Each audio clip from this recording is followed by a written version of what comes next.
That's all. Very good point. Shri Asauddin Owaisi.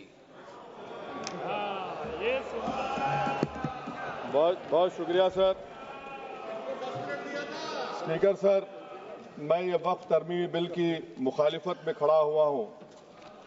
किसी एक शायर ने बड़ा अच्छा कहा था, जब भी ज़मीर और ज़र्फ का सौदा हो दोस्तों, जब भी ज़मीर और ज़र्फ का सौदा हो दोस्तों, कायम रहो हुसैन के इनकार की तरह। सर, ये वक्फ तरमीमी बिल भारत के गयूर मुसलमानों के ईमान पर, इबादत पर एक हमला है। नरेंद्र मोदी की हुकूमत ने इस मुल्क की सबसे बड़ी अक़लियत के खिलाफ एक ऐलान जंग कर दिया, और ये जंग ना सिर्फ मेरे जिस्म पर है, बल्कि मेरी आज़ादी पर, मेरी समाजी और माशी मार्जिनलाइजेशन पर है, मेरी शहरियत पर है, मेरे मदरसे, मस्जिदों, खानखाहों और दरगाहों को निशाना बनाया जा रहा है।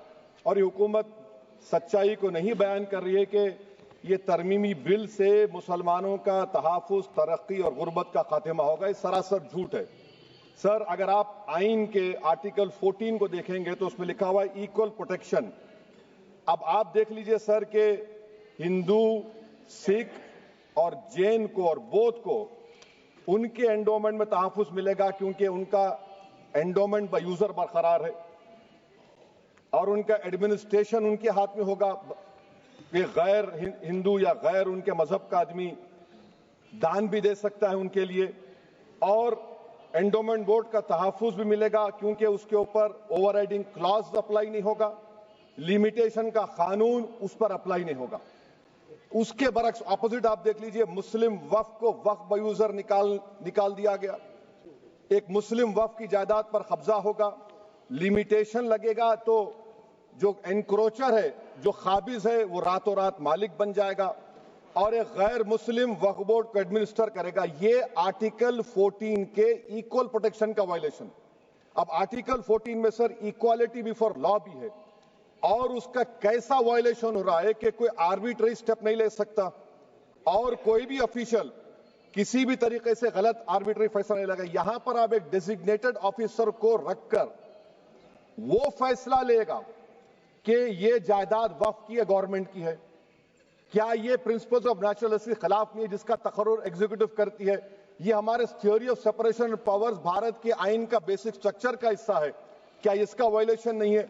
सर, आर्टिकल 25 का वायलेशन कैसे है कि आप मुसलमानों से वक्फ बाय यूजर छीन रहे हैं और फिर आप कर्ब कर रहे हैं वक्फ वाल औलाद को, मगर वहीं पर दूसरे धर्म के मानने वालों को उनके मजहब पर चलने की पूरी इजाजत है।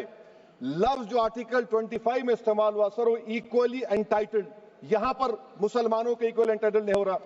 अभी हम गृह मंत्री का, वजीर दाखिला का यहां पर उनका हमने तकरीर सुनी, यहां पर वो ये कहते हैं, वजीर दाखिला, शायद वो कटमुल्ला की जबान ना कह दें, वजीर दाखिला कहने पर वजीर दाखिला ने अपने बयान में कहा कि बोर्ड और काउंसिल जो होगा वो माने वक्फ इस्लाम से अलग है।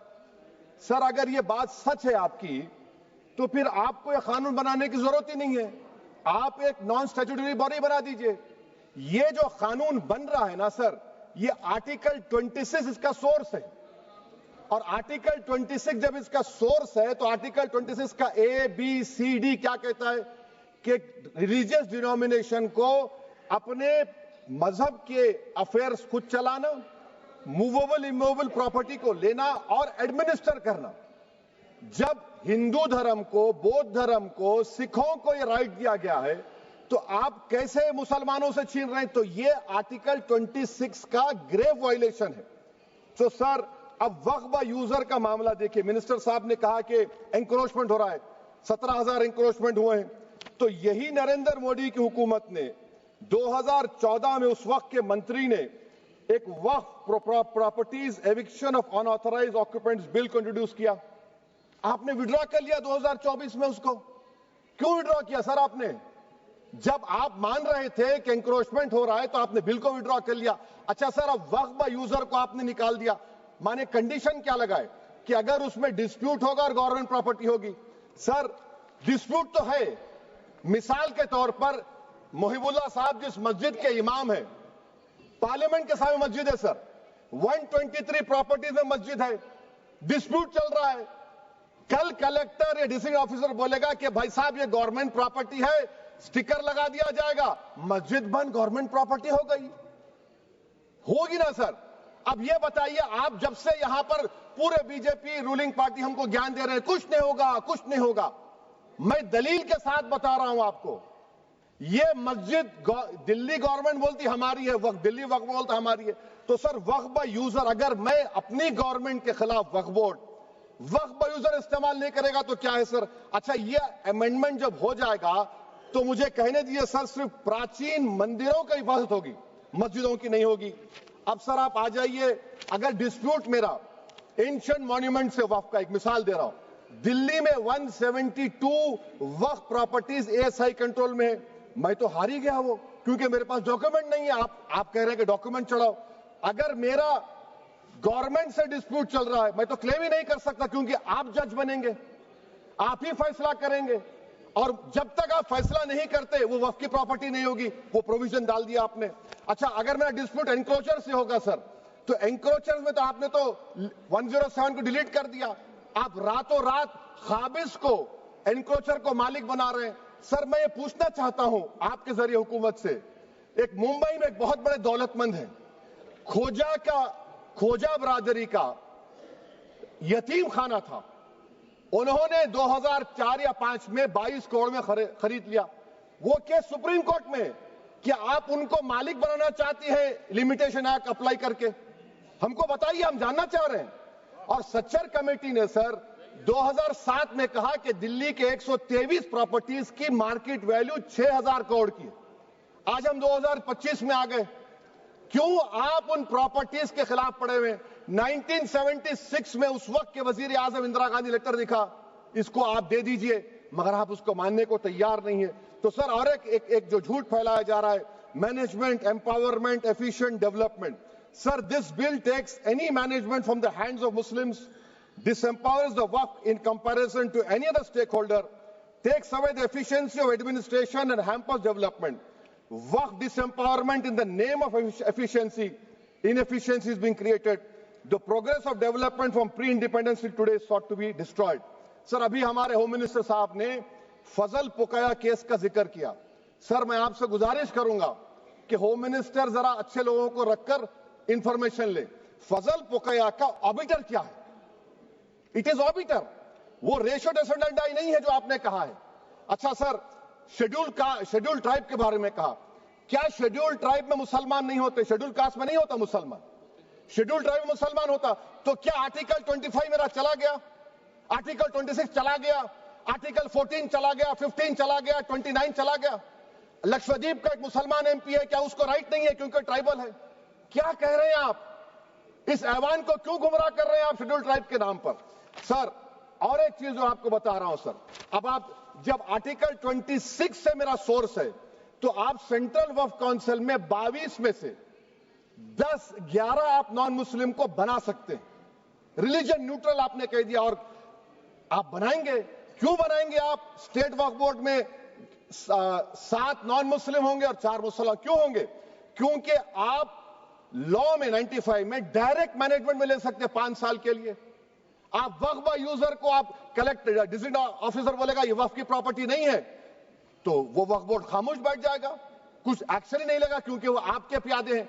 अच्छा, जब आप नॉमिनेट करेंगे सर मैं मोदी गवर्नमेंट के खिलाफ नो कॉन्फिडेंस ला सकता हूं, मगर वक्फ बोर्ड का चेयरमैन जो नॉमिनेट होगा उसके खिलाफ नो कॉन्फिडेंस नहीं ला सकते, हम बिल्कुल नहीं ला सकते।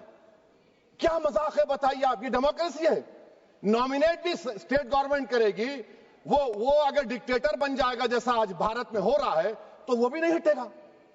कम से कम यहां पर तो इलेक्शन है, वहां पर तो आप 5 साल झेलते रहो उसको।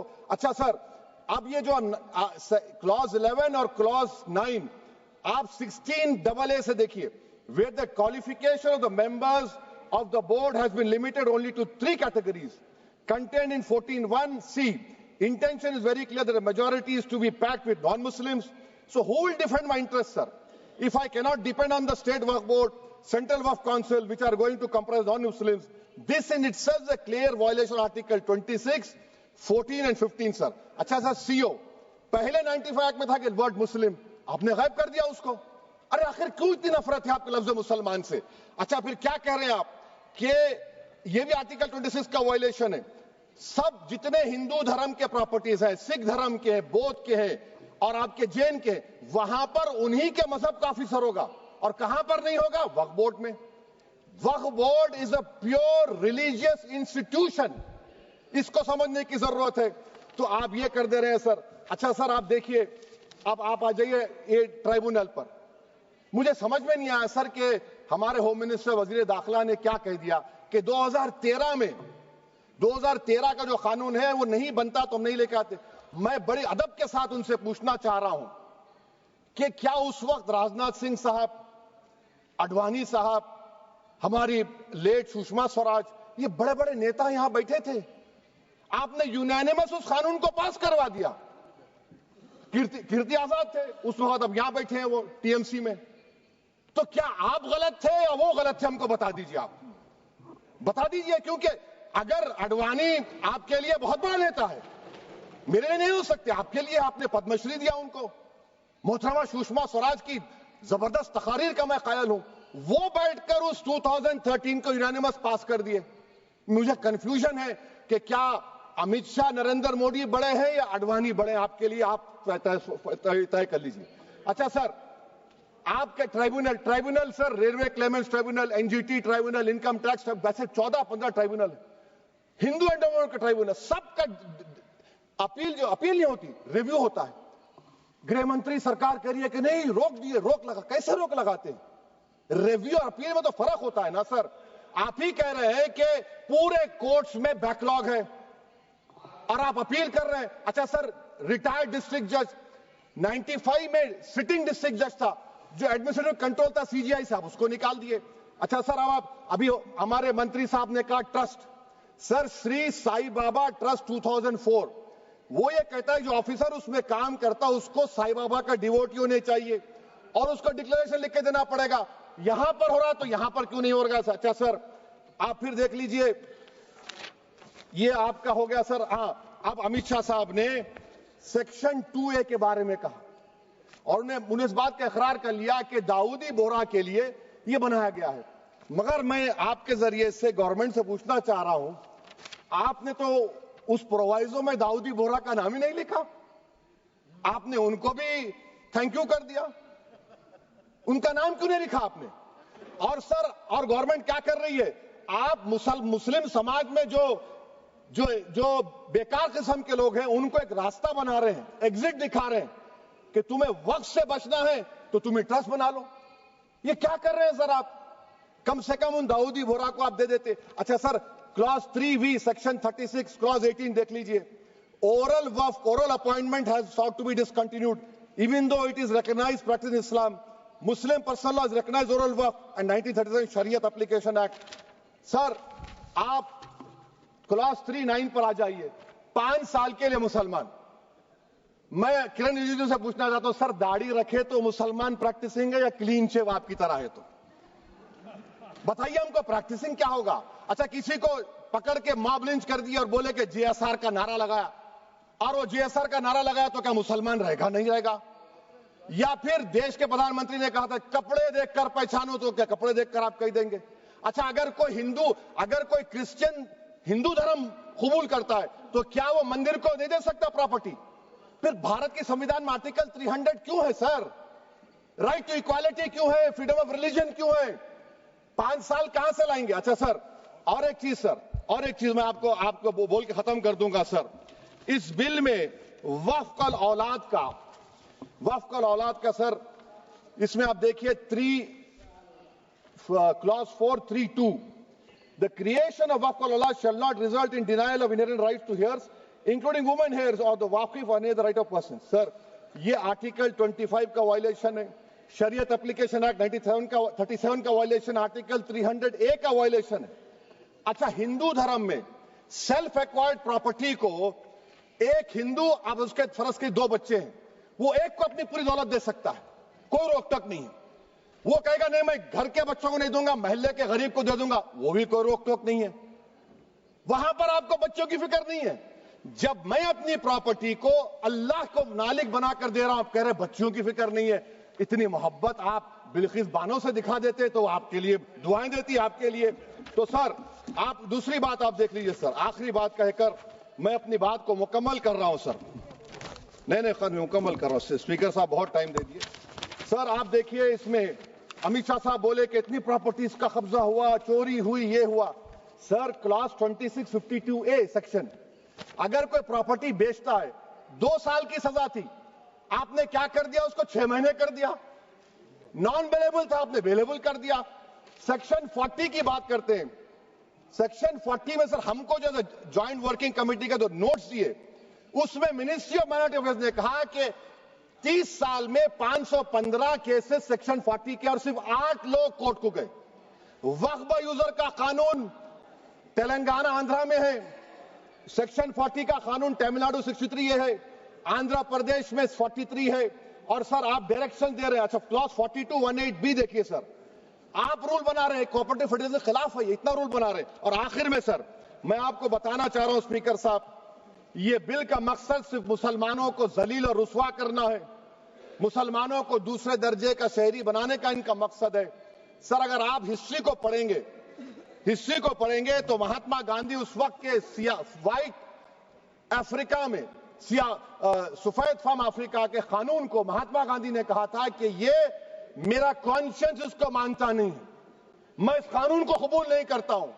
तो महात्मा गांधी ने क्या किया, उन्होंने उस कानून को फाड़ दिया। तो मैं गांधी की तरह इस कानून को फाड़ता हूं। ये अनकॉन्स्टिट्यूशनल है सर।